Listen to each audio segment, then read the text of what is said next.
Hi, my name's Phil. And my name is Rob. And we've been mates for years. We've done loads of stuff together. All of which, mainly, have turned into chaos. But someone then suggested, why don't you do a podcast? That seemed like a good idea, didn't it? Really did. Then we realised neither of us have ever done one of those. So is this going to work? Well, we'll find out, won't we? Welcome to Two Pastors in a Pod.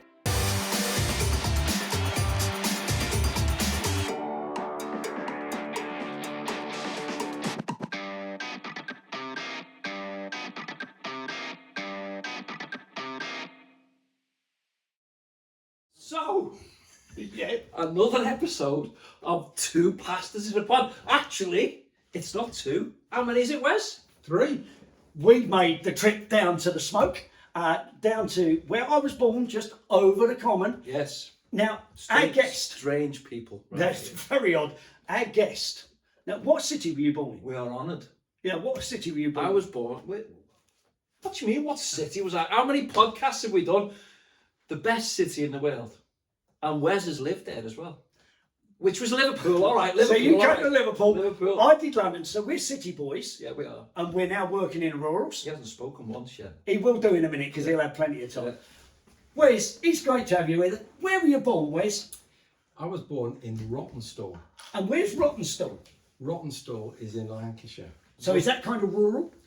No, not really. It's just outside Burnley. Rotten stall. Yeah, Yeah. great place. It's on my birth certificate, Rottenstall. And it was also in a Blackadder sketch as well, Rottenstall. Oh. Yeah, if you are interested in it. So Wes, it's great to see you. When was the last time the three of us together? A long, long time My ago. goodness. Me and you, Phil, we haven't aged at all. We haven't. And then there's Wes. You need to go to Specsavers. We were together. We reckon the last time we were together was in Alabama. Wow.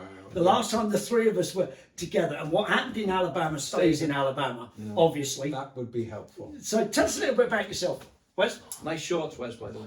Oh, You can thank tell you. he's in London, can't you? And we're from up north. This episode should come with a government health warning because he's got his legs out. I've been in London for a million years, it feels now. It's the last place in the world I ever thought I would live, but in God's plan, I'm here. Been here nearly 22 years. My family are all Scousers. Yeah, Mum was born in Everton, Dad in Anfield. proper Scousers then. Yeah, very much. Yeah. For all the rest of the family there. Moved around lots because Dad was a pastor. Okay. So hence Rottenstall, Dad's first church was there, Baptist Church. Then we moved to Belfast, Northern Ireland. As you do. And then we moved to Dudley in the West Midlands, near Birmingham. Oh, Dudley. All right, yeah, All right, Dudley. Okay, yeah. Um, So that's just ostracised all the poor people from Birmingham who watch this as well. But carry on. But it's a lovely Carry on, Wes. accent. It is. You know, I it just can't sounds so even- happy and I all can't the while. even do it. All right, Babs. Excuse So me. All right, Babs. That's as good as mine gets. lived there till I went to Liverpool Poly, as it Yes. was called in the day. Right, okay. At John Moore's University now. Oh, Because right. I went there as well. Oh, Wes. yeah. Was it Polly when you went? It was. Yeah. So there 3 years, teacher training in Swansea, Leicester, teaching. Jane and I, my wife, met at Liverpool Poly. We were both teachers in Leicester. We did a year in Australia. We swapped jobs with 2 Aussies, houses, the lot, which was fabulous. I mean, you have been about, haven't you? Yeah. Then we went into full-time paid ministry up in Derbyshire in the Peak District. Oh, very nice. What a delightful area. Yeah. And we were there 7 years in the end. And then we came down to Plumstead. And you've not moved since? Haven't moved since. See, because you've done a lot of things, haven't you? You've done ministry, you've done teaching, you've also contributed to books. That's what we've heard. So the Good Book Company profiled you. Did you know that? No. Because you contributed to a book back in 2006, I think it was. See, Wes, he's been. Can you remember? He's been what the doing book his was? research. Oh, was it The Big Fight? The Big Fight. What was your chapter? Yes. Oh, Television media? close. The chapter was called The Glare. The glare. How much screen time is too much screen time?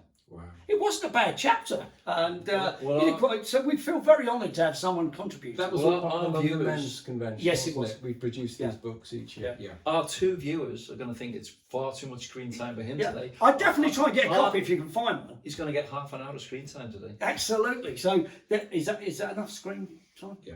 Excellent. Well, they profiled you in the Good Book Company and said that your pastimes were playing tennis. You done much of that? Tennis. That's what it He's got says. the shorts. I did when I was a student. What, you played tennis, that was walking, do much of that? Yeah, I love walking. And watching football. Yeah, I love Yes. watching Now, football. I am stuck between 2 avid football fans, and then there's me. We got your tickets once, didn't we, Wes? Yes. My wife, when she worked for Liverpool Football Club, she got him some tickets. And what? And that was the last time he contacted me. It's almost as if he uses you, Rob. No. But what a game that was. Yeah. Steven Gerrard got a hat-trick against Everton. Yes. And it was my son's first ever game Yes. at Anfield. Wouldn't have problems. Wow. Wouldn't have much problems What getting a a game to go to. hat trick against Everton right now. Well, Anyway, listen, that was his link. that was my link in because you've obviously enjoyed walking and football, and don't know where the tennis came from, but that was there. You enjoyed the good things of life. Now, as you know, because you are an avid follower, you're one of our 3 viewers. And We have can I a- just say before you carry Yeah. on, it's bound to be rose hip. Well, it could be, or it might not be. This is our brew for today. Now, the manufacturers of this brew, It's another sample. but the manufacturer of this brew, you can pour this time. Oh, that's not. It's I the know, first let me pour. time It is. you've allowed me to pour. I never trust you with my teapot. It's supposed to be brewed hot and drunk cold. Well, Now, the problem is, I didn't cool it down quick enough, so we got to drink it, and you need to say what you think's in it, and then, because you're not really a tea drinker, are you? You're more of a coffee man. Well, now that I'm getting older, Yes. I do appreciate a cup of Earl Grey in the afternoon. Oh, look at you with your laser. Right, have a sniff. That's got a nice. What do you reckon on that? It's got a nice bouquet. Bouquet. Mm. And it's very, very fruity. We're talking about the tea. Again, need to stew a bit longer. That's not bad actually. It is fruity. It's there's a peach element that's Yeah. going through to Very it. good. That's Very good. Now, well spotted. so it's definitely peach. This is called Tropical Cooler. You're supposed to have it with ice cubes. It's Twinings, Oh. and so it's definitely got peach in it. Any other guesses? Oh, pineapple. Peach, pineapple, one more flavour. Plums. No. I'm just going for the third P. Pistachios. I don't know why I do this. Show. No, it's got raspberry in it. Right in if you can think of any more fruit beginning with P. Pomegranate. So Papaya. no, it's got raspberry in it, but it is available in most shops. So where would you rate that? I'm not going to ask you. It's very refreshing. No, Ten. it is actually. So 10 is great. 1 is rubbish. Oh, Where would you put it? I'd put that right up there. I'd give that an 8.5. Oh, a strong 8. What about you? Never had a half measure before, have we? Well, we haven't. What do you reckon? I'd say that was. I usually go for 7, don't I? Mm. But I think, seeing as he's done half measures, I'm going to go half measures. What are you going to have? 7.25. Well, I'm going to go 8. So actually, that one from Twinings is It's ranking not bad. quite. So you want to get hold of Tropical Cooler, available in most shops. Now, Wes, tell us a little bit about kind of your life, because I noticed that as we've got a brew, you've got a few things. Because you've been in London how long, did you say? It'll be 22 years in November. That's a long time in the same church. Yeah. So that's quite a long time. In this day and age, 22 years is quite a long time. It is. You must have seen some changes that are fairly significant. What are the changes you've seen in the city in London? Yeah, I mean, for a start, in the church, it's a very long time for a pastor to be there. It is. There's only so many Christmas services you can take. Yeah. Well, It's over yes. 140 years old, and I think the average stay of the pastor before me Yeah. was only about 4 years. Yeah. 4 to So- 4 to 6. Yeah, they're not been able to get rid of me. But wow, changes in the city, changes in the local community. I mean, I have brought you a couple of goodies to sample. This is As unusual. you are connoisseurs of the tea, I thought, well, This is lovely unusual, to have this, isn't it? something sweet. So what with we got? a nice cuppa. So I'm not going to tell you what we've got. You're going to have to sample them. He's But turning this on us, isn't he? This is Or a you. great example of how just the local area has changed hugely. So when we came, I was preaching with a view. Church were considering, me and whether we come. We get down one Saturday. Jane, my wife, comes from the delights of Derbyshire. Yeah, the of course. district. We get off at the A2 and there's burnt out cars everywhere. Jane says, I really need the loo. So I said, I think I remember when I preached the last time, I'd been once before. I said, there's a block of toilets just down from the church. Yeah, we used to avoid those as kids. Right, well, we went and Jane, and I parked the car outside and Jane just sat in the car and said, I am not going in there. Very wise. After she saw some strange customers coming Yes. in. So apparently it didn't have a great reputation. Anyway, that has been converted into this amazing, fancy, artisan, pop-up, coffee, cake, whatever shop. Very London. Yes, and but then right opposite, you've still got Belly Busters, the bakery. So there's still, you see... There's high class and there's no class. You see the two communities. It's like the park. Andy and I, the youth worker of the church, we often talk about the play park, just as well by the church, by the coffee shop. On a Saturday, you can see all the different communities, but at different times. And it is fascinating. At certain times of the day, there are different groups of people in the park. How much time do you actually spend sitting in that coffee shop? just out of curiosity, Well, you'll notice I brought my own coffee. That's a particularly big Well, one. we do get complaints from our 3 viewers. We do. That we don't have coffee. Yes. And I would agree. Well, yeah, and one of your previous guests Yes. did say that he liked Monmouth coffee. Yeah. And of course, that is... Yeah. And I'm assuming that's what you've got for yourself today. Well, For yourself. my wife drinks Monmouth coffee, All right. but she says because I drink too much coffee, it's too expensive. But because she only has one a day. Yeah, she's it's allowed fine. it. It's fine. Yeah. So, So, I'm slumming it with Waitrose Kenya double A. Anyway, are we going to get to the cake? so what's in the box? Well, yeah, What's in the let's- box? Come on. Fancy box. So let's get the plates out. So for those of you listening on a podcast Okay.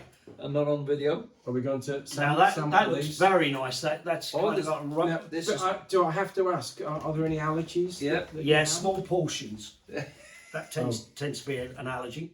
Yeah. I'll tell you what. What is Wes, that? you are.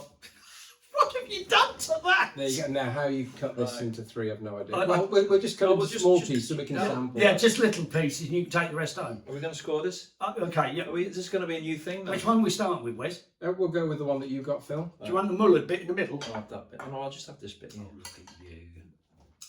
So this has been toasted, right? Oh, toasted, yes, yes. Cinnamon.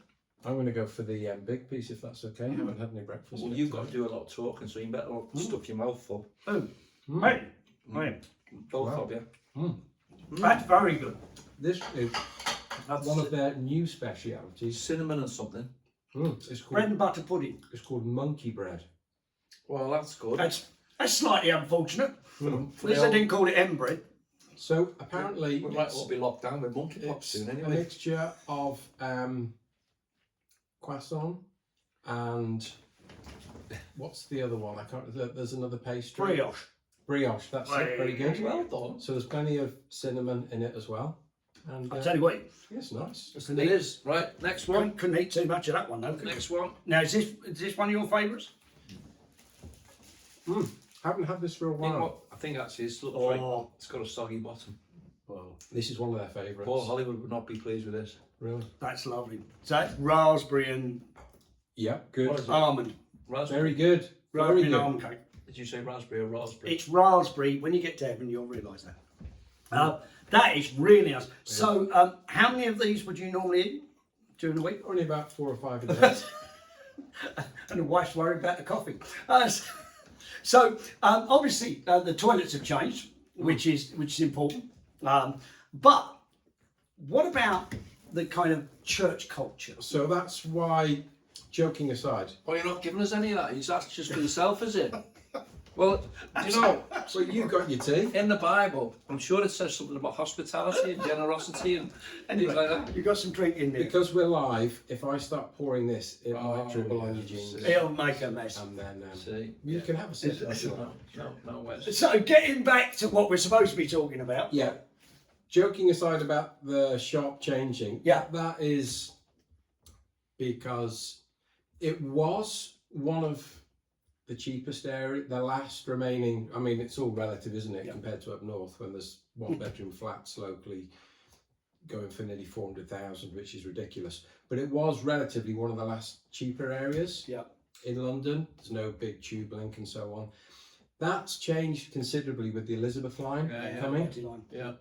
And that has massively affected us as a church, positively and negatively, because of people that were living around and about the community. They've had to move further out, especially families. So we have a lot of people living quite a way away now, all the families, just so they can afford somewhere bigger to live. And is that affected by the congestion charge? Do you have people who have to pay congestion charge to get in and out? Or is that not really affecting your congregation? No, it doesn't really affect the congregation. It starts a mile or so away. Okay. So we're Within that? I mean, there are a couple of people. Well, no, of course they've extended the congestion charge. A couple of people have stopped coming to meetings midweek because of the cars they've got and so on, which obviously is a shame. But again, it's all finance reasons, isn't it? So we have more young professionals in the area because it's still relatively cheaper than other parts of London. But of course, when you start a family and you need more space and room, all our families are moving out. We don't have any children in the local schools, really, apart from Andy and Megan, the youth pastor, and his children. And the change of that, when we came, I mean, there were so many of us, our kids were in the 4 local schools. That was fantastic for children's ministry, families ministry. And that is a huge challenge for us. Yeah. It's meaning we're getting a more diverse congregation, which brings tons of benefits. But also there's the challenges with people living further away as well when they need more space. So there's obviously been some fairly rapid changes, but generally, we talked about this on podcasts before, there's been change in the culture of evangelical Christian churches, particularly in the subject of service. And we know you're passionate about it. You've obviously served as a pastor in this church for 22 years and before that. How did you get called into the pastorate? Young Christian, had a ticket to go and see Liverpool Man United out the blue on Saturday morning. And the Lord saved you from that. And I'm being phoned up at 7 a.m, someone telling me they've got a ticket for this match. And there's a youth conference our church is hosting that day. So you had the And dilemma. my dad is looking at me as if to say, you know quite well what the right decision is to make. Anyway, long story Football short, over faith. Liverpool beat Man United. Yeah. That's by the by. But the youth conference was spectacular. Mike Stringer, retired pastor, Brummie, he spoke wonderfully. God clearly challenged me that day. I was ready, that's it. Don't need to go to college. I'm going to go into full-time ministry. Had a big chat with Mike and he was, that's great, Wes, that's great. Just forget about it. Go to college, get a job, get stuck into a local church. And when you're about 30, if you still feel convinced the Lord wants you to do full-time paid ministry, then pursue it. And that's exactly what I did. Yeah. And at 29, I left teaching after a time of, there was just too much to do outside of teaching and too many opportunities. And people said, yeah, it seems as though this is the right thing to do. So I had a great opportunity to go to the first church because it was basically to do anything and everything because I still wasn't convinced what the Lord was really calling us to. So it was a bit of youth work, kids work, schools work, old people's work, preaching, pastoral stuff. So it was a kids conference where God spoke to your heart and that drew you in. What about you, Rob? How did you come into the ministry? Because you came into the ministry later in years, didn't you? Well, mine was just sitting on the ministry on a Sunday morning and Sunday evening, just over a period of about 3 years, just the Lord convicted me about stepping out into ministry. And then went and had a chat with the pastor of the day, and he said, well, go away and pray about it. But I didn't really, because I didn't feel as if I had the faith to step out at that point and step into ministry. I didn't feel as if I was able or qualified in any way. You might agree with that, but so I think that's a great sign, though, because I think if we don't all feel like that at times, there's got to be the Lord's clear leading, but we've got to feel an inadequacy about the enormity of the job, and especially when we see loads of mates who are not in full-time paid ministry, and they bless the church just incredibly, don't they, in their lay capacity. So I was driving home from work one evening, having kept on saying no to God in this, and then took a phone call. I was in business at the day from the accountant, and he was the problem. And normally I say, I do this and this, but I put the phone down in the car, burst into tears. Where that came from, I don't know, because I just didn't cry over anything, and got home still crying, and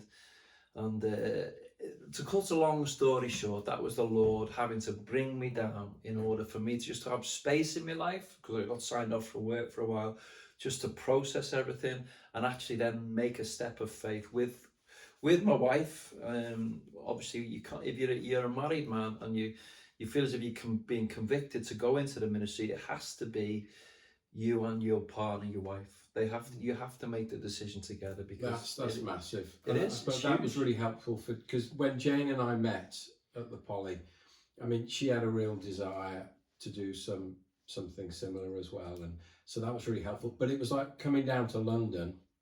It was the last place in the world. Got to be honest. Funnily enough, it was exactly the reverse for us going up the country. We thought you got to the Watford Gap and fell off, but apparently there's other things. For me, it was different to both of you, I suppose. But when I was, it was in a youth camp where I was leading a group of teenagers, and the speaker spoke with regard to John the Baptist and God having a plan for his life before he was born.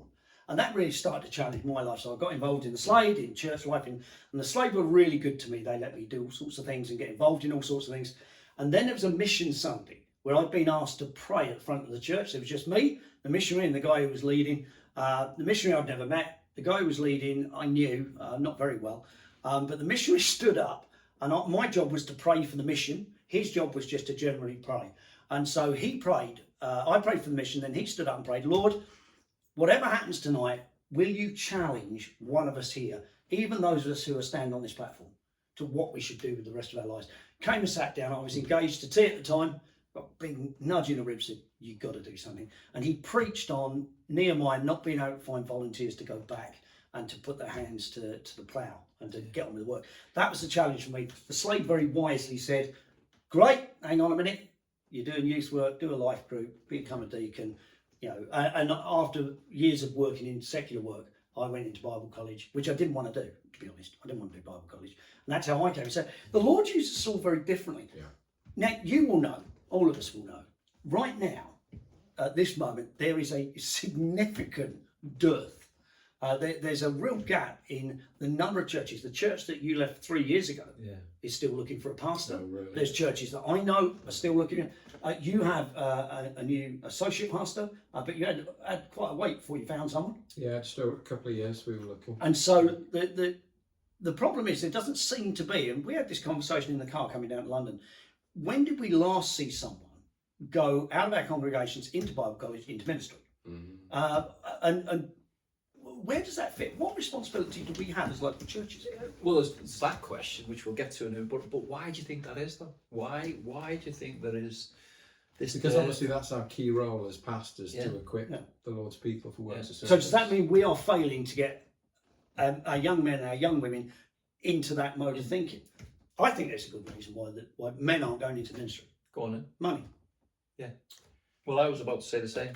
So it is interesting the pull of the world. Courses like Crosslands are really taking off. So we're hoping that a lot of folk in our church are going to sign up to just one unit, and that's great because you don't have to be in full-time paid ministry. But next term we're going to do this unit on pastoral care, and we want, you know, a number of our men and women to do that because we think that's a huge. Who's paying for that? So it's because it's just one unit. It literally is only about £15. Right. So when you sign up, and it's a bit of a taster as well. So we're throwing it out because there are a number of people that are interested in doing more study. And so we'll see how that goes with people. But we've committed as a church recently at our trustees meeting to say, you know, we need to put money into training. And if we're going to get people to do more serious training, and it's going to be costly. I mean, the Slade were We very need to good pay for to me. They paid for the course, and there were individuals who supported me through. You were supported by a couple, weren't you? Yeah, there was a couple in the church that I was going to. They paid for me to go through Bible college. Wow. So do you, again, why do you think there's a dearth? I mean, I think if it's interesting, you say there's a dearth, there is and there isn't. But again, it's probably financially. If you go to churches in the southwest of London, they are training a lot of people, but they're the incredibly wealthy churches. And where are those individuals going? Resources.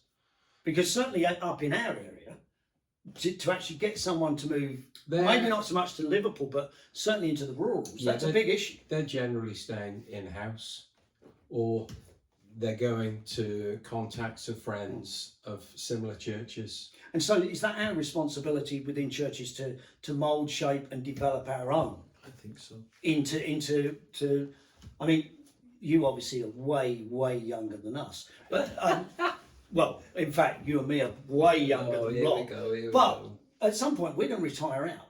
Yeah, it's the easiest thing in the world, isn't it, for, you know, and I talk about churches in the southwest and they've got all the resources, and so it's the easiest thing in the world, I find, to look elsewhere and say, oh, they've got it easier. But yes, you are completely right. At the end of the day, the responsibility falls to us, and the Lord gives us who we have, and we're to work in the areas that we're in with the people that we have.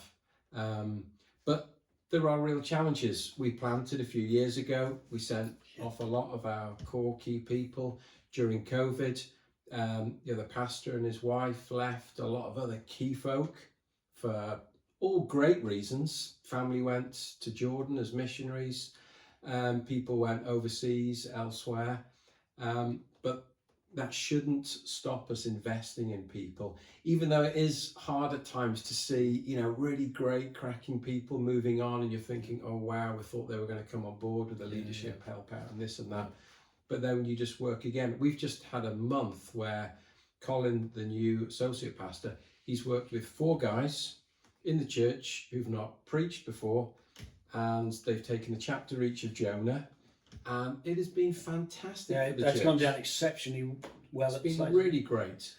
And we need to do more. I mean, the of biblical that. pattern, the biblical pattern of that is Paul, with Timothy and others, and he sent Timothy. He sent the best away from us, and so there's clearly a responsibility there. What about if there are those watching this podcast who are thinking, well, I'm not sure what I should do, whether the Lord's calling me into some kind of ministry, or how should they go about that, do you think? Get stuck in, and get stuck in with as much as you can.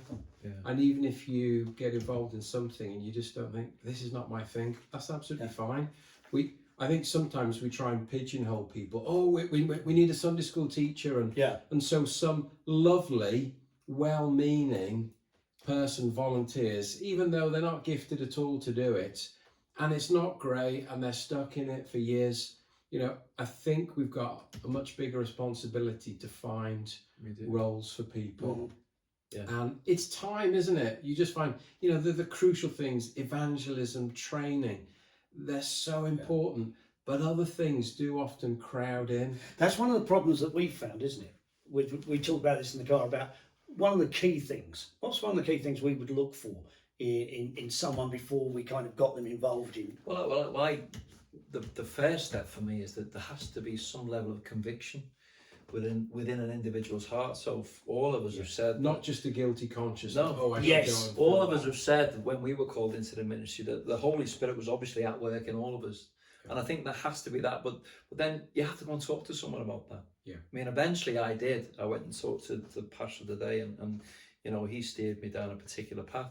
So if there's anyone who's listening to this, who's thinking, or there seems to be a pull on your heart to maybe get involved in ministry, then go and speak to someone who you can trust. Go and speak to one of the elders or the pastors or someone that you get alongside in church, and let's see if as churches we can encourage people from within to go into ministry. But we do have to give more opportunities, and I think COVID, busyness, time, London life, there is a tendency, if we're not careful, we'll just do it ourselves. Yeah. Because sometimes it is easier than, if you're planning an all age service, grab hold of it yourself. But it's so much better for the church. We found this during COVID, lots of different people involved at different times, but that does take more work. And I think one of the things, and we tend to try to do that, I think as Rob said, one of the key issues is if you think the Lord's leading you into ministry of any sort, you will have a passion to be at church, regular on a Sunday, there at the prayer meeting, get involved with stuff. Because if there isn't that heart, one of the dangers is we think, that person's gifted, but they've got no real investment in the church. It was C.S. Lewis, I think, who said, we enjoy what we love. Yeah. If we love the church, we're going to enjoy that. Yeah. And if someone's got that, that's got to be a good way ahead, surely. Yeah. Mm. So, Wes, if there is one thing, one of the greatest influence, we've asked this of a number of our guests as we round this up. It's gone quick, hasn't it, Wes? It's gone quick. one spiritual influence, more cake still, you haven't eaten it all. One spiritual influence on your life that has made the biggest difference, do you think? Who would you say it was? The prayers and the example of my parents. Yeah. Yeah. Amen. Yeah. What? I'm so blessed. Yeah. Amen. Yeah. What about you? People supporting me, think, and getting behind me when I didn't feel I was able to go into ministry and felt I was useless. In that respect, people came alongside and said, "No, come on, you can do it." So encouragement really from people within the body of Christ. So two people from me. One, my Sunday school teacher, Stella Henwood. She had one tooth. She was an older lady, but she was so passionate about the Bible that infected me, and the example of my dad, and seeing just how he served with a big heart. Wes, it's been a joy to have you. It has indeed. It might not be the last time. I'm sure there's other things we can get you on. There's a lot more stuff we need to talk about. And you can bring more cake, which will be great. So we're pleased Wes has joined us. We're pleased that you've been able to join us on this podcast. Don't forget, you can keep in touch with us anyway through the email on the bottom of the screen. Tell friends about it. Wes is going to tell the Slade as a congregation that they all need to subscribe. And where can we find this podcast, Rob? On the thing. Oh dear! I say that every week. Well, Nathan will, when he eventually produces this. You can find us. He'll put it on the bottom of the screen. You can find us on Spotify. You can find us on YouTube or wherever you get your podcasts. Anyway, this has been 3 pastors in a pod. See you later. Take care.